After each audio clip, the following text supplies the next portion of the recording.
12 बच्चों की मौत खांसी की एक दवाई पीने से हुई। उस 12 बच्चों की मौत को एक समाज सेवक ने दुनिया के सामने पहुंचाया। जब दुनिया के सामने पहुंचाया तो अलग अलग एजेंसीज हरकत में आई। नतीजा ये निकला कि नेशनल ह्यूमन राइट्स कमीशन ने 3-3 लाख कॉम्पेंसेशन इन 12 बच्चों के परिवारों को देने के आदेश दिए। आपको जानकर ये हैरानी होगी कि जम्मू कश्मीर की सरकार ने इस कॉम्पेंसेशन को चैलेंज ही नहीं किया, बल्कि उन 12 परिवारों को ये कॉम्पेंसेशन 3-3 लाख रुपया उनके खातों में तब दिया जब उन लोगों ने लिखकर दिया कि अगर सुप्रीम कोर्ट में जो आपने एसएलपी फाइल की है, अगर वहां पर फैसला इन 12 परिवारों के खिलाफ आता है तो हम ये 3 लाख रुपया आपको 1 महीने के अंदर अंदर वापस करेंगे। यानी गरीबों के सर पर हथौड़ा मारना, गरीबों को परेशान करना। गरीब की सबसे बड़ी परेशानी, कमज़ोर परिवारों की सबसे बड़ी परेशानी ये हुआ करती है कि 2 वक्त की रोज़ी रोटी कैसे मैनेज होगी। और अगर इन परिवारों के 12 बच्चों की मौत कफ का एक सिरप यानी खांसी की दवाई पीने से होती है तो जम्मू कश्मीर की सरकार एनएचआरसी के ऑर्डर को चैलेंज करती है। पहले हाई कोर्ट में चैलेंज करती है और अब एसएलपी फाइल करके उसी नेशनल ह्यूमन राइट्स कमीशन के ऑर्डर को सुप्रीम कोर्ट में चैलेंज किया गया है। मामला यह कि 12 बच्चों की मौत डाईइथाइलिन ग्लाइकोल के कारण उधमपुर में जनवरी 2020 में मौत होती है। इन 12 बच्चों की मौत के बाद जम्मू कश्मीर की एनएचआरसी ने सितंबर 9, 2020 को एक ऑर्डर दिया। उसमें जम्मू कश्मीर के ड्रग कंट्रोलर विभाग को प्रोसीजरल लैप्सेस के लिए जिम्मेदार ठहराया। कहा कि आपने जहरीले पदार्थ अगर किसी दवाई के अंदर थे, खांसी की दवाई के अंदर जहरीले पदार्थ थे, आपने उसका निरीक्षण नहीं किया, आपको उसका पता नहीं था, उसके कारण 12 बच्चों की मौत हुई है। इस बात ये आरोप जो है नेशनल ह्यूमन राइट्स कमीशन ने स्टेट ड्रग कंट्रोलर के दफ्तर पर लगाया।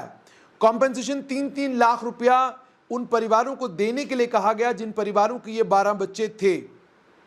आपको जानकर हैरानी होगी कि जहां जम्मू कश्मीर की सरकार को इंसाफ के तकाज़ों को सामने रखते हुए और इंसानियत को सामने रखते हुए जम्मू कश्मीर की सरकार को इन 12 परिवारों को 3-3 लाख रुपया कॉम्पेंसेशन खामोशी के साथ दे देना चाहिए था।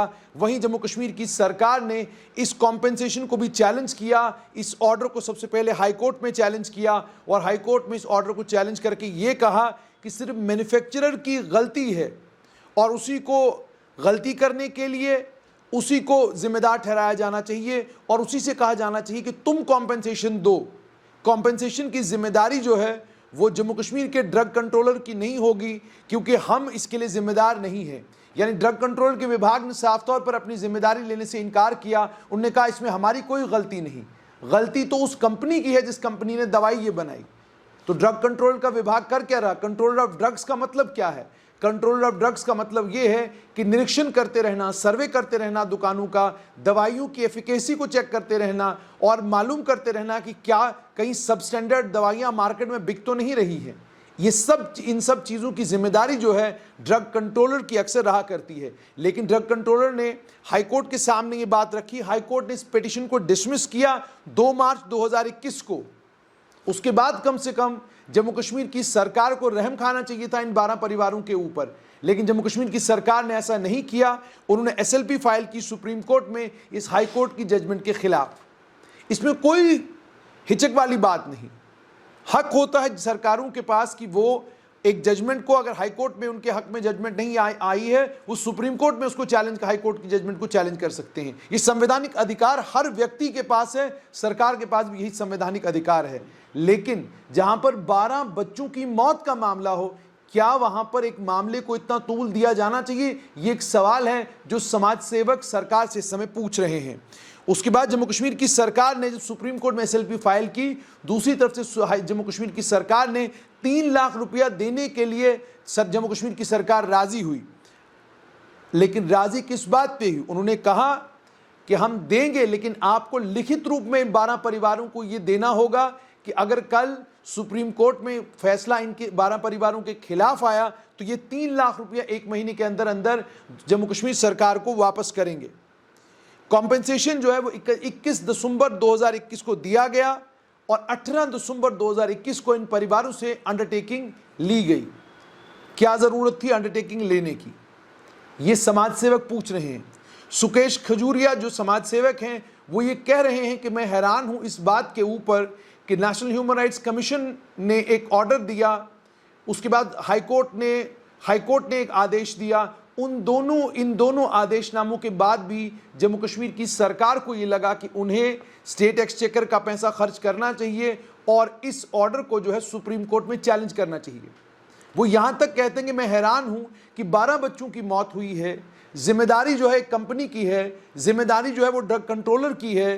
कंपनी ने दवाई बनाई, दवाई मार्केट में आई, निरीक्षण जो है वो ड्रग कंट्रोलर को करना चाहिए था। ड्रग कंट्रोलर की जिम्मेदारी ये बनती है कि वो देखे कि सब स्टैंडर्ड दवाइयाँ मार्केट में कहीं हैं तो नहीं, ये जिम्मेदारी तो उसी की है।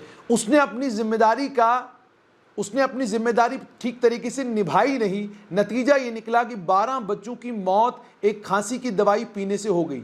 सोचिए कितनी दवाइयाँ और ऐसी मार्केट में होंगी, बाजार में और कितनी ऐसी दवाइयाँ होंगी जिन दवाइयों के पीने से लोगों को नुकसान पहुँचता होगा। ये बात समाज सेवक पूछते हैं। सुकेश खजूरिया ने कोशिशें की, उनकी कोशिशें रंग लाई, लेकिन आप ये सुनकर हैरान हो रहे होंगे कि सरकार कितनी निर्दयी है कि सरकार ने 12 मासूम बच्चों की जान जिस मामले में खांसी की दवाई पीने से हुई, उस मामले को इतनी तूल दी हुई है कि अब सरकार ये मामला लेकर सुप्रीम कोर्ट पहुंची है और सुप्रीम कोर्ट में एसएलपी फाइल की है। जैसा मैंने कहा कि हर सरकार को ये हक है कि वो किसी भी हाई कोर्ट के ऑर्डर को, एनएचआरसी के ऑर्डर को हाई कोर्ट में चैलेंज कर सकते हैं, हाई कोर्ट के ऑर्डर को सुप्रीम कोर्ट में चैलेंज कर सकते हैं। चैलेंज करने का संवैधानिक अधिकार उनके पास है। लेकिन समाज सेवक ये पूछते हैं कि क्या आपको ये नहीं लगता कि इन 12 मासूम बच्चों के मामले को इतना तूल देने की ज़रूरत नहीं थी? जहां ड्रग कंट्रोल को अपनी जिम्मेदारी मानकर अपनी गलती माननी चाहिए थी और गलती मानकर आने वाले कल में क्या क्या कदम उठाए जाएं जिससे ऐसी गलतियां दोबारा न हो, लोगों की सेहत को नुकसान न पहुंचे, उस पर सोच विचार करना चाहिए था।